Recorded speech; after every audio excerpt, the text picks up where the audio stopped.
All right, hello everyone. Kind of winging it today. I've just been reading through the Psalms the last couple weeks probably, and I got to Psalm 63 and just was inspired to record a short video, just kind of explaining how it's speaking to me. And again, hopefully this is somewhat beneficial for anyone out there. I know me just being able to verbalize it is beneficial to me.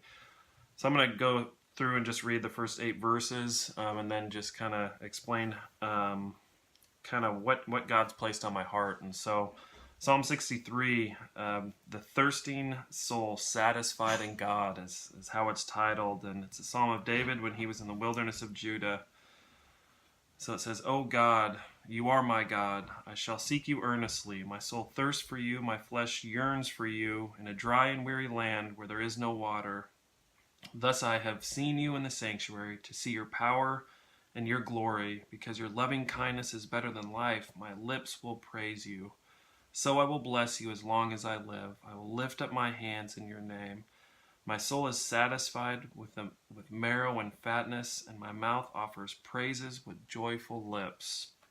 When I remember you on my bed, I meditate on you in the night watches. For you have been my help, and in the shadow of your wings I sing for joy.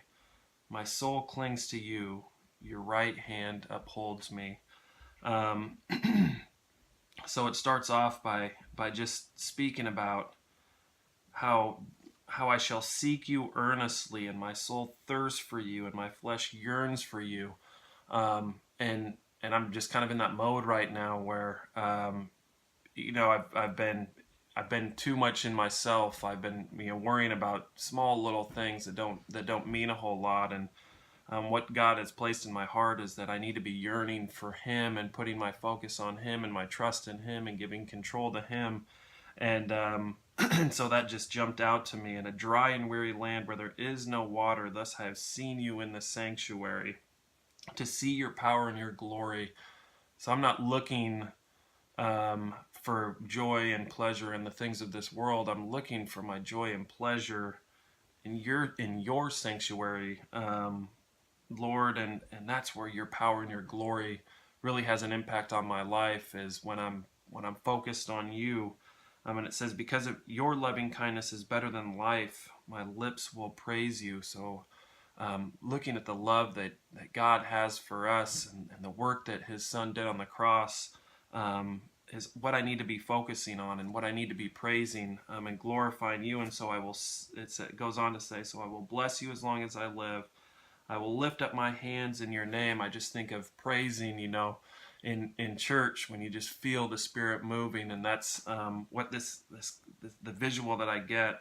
My soul is satisfied with marrow and fatness, and my mouth offers praises with joyful lips. Again, you think about the goodness of the animal, so to speak, and the marrow and the fatness, and our goal is really just to enjoy the goodness that God gives us, because everything we have is good if we recognize it as a gift from God, and we don't constantly seek for more. We just seek what God has given us, and we find contentment securely in that. And then it goes on to say in verse 6 through 8, when I remember you on my bed, I meditate on you in the night watches, for you have been my help, and in the shadow of your wings I sing for joy.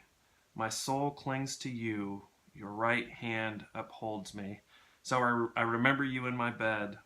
I meditate on you in the night watches. And I think many times we do come back and we remember God. But what we need to be doing is be constantly staying in His presence, as Brother Lawrence would tell us. And so it just kind of it catches me when he says, when I remember you in my bed. David remembered you. David was a man after God's own heart, but he lost his way sometimes, and he wasn't in God's presence. And so when it happens to David, I guess it's okay that it happens to us as well. And he says, for you have been my help, and in the shadow of your wings I sing for joy. That I was meditating on that this morning, just because when we are in the shadow of God's wings, which means we're in His presence, we're letting Him shade us, we're letting Him block the evils of this world, then we have nothing but all the reason in the world to sing for joy. And he says, my soul clings to you. Your right hand upholds me. We need to be clinging to God in the shadow of his wings and let his right hand uphold us. It's not going to be anything that we do that will uphold us. It's God that's upholding us all day long. And we need to recognize that God is in control. We are not, that he is the ultimate giver of everything that we have. And we need to be good stewards of those gifts. And we need to be out glorifying him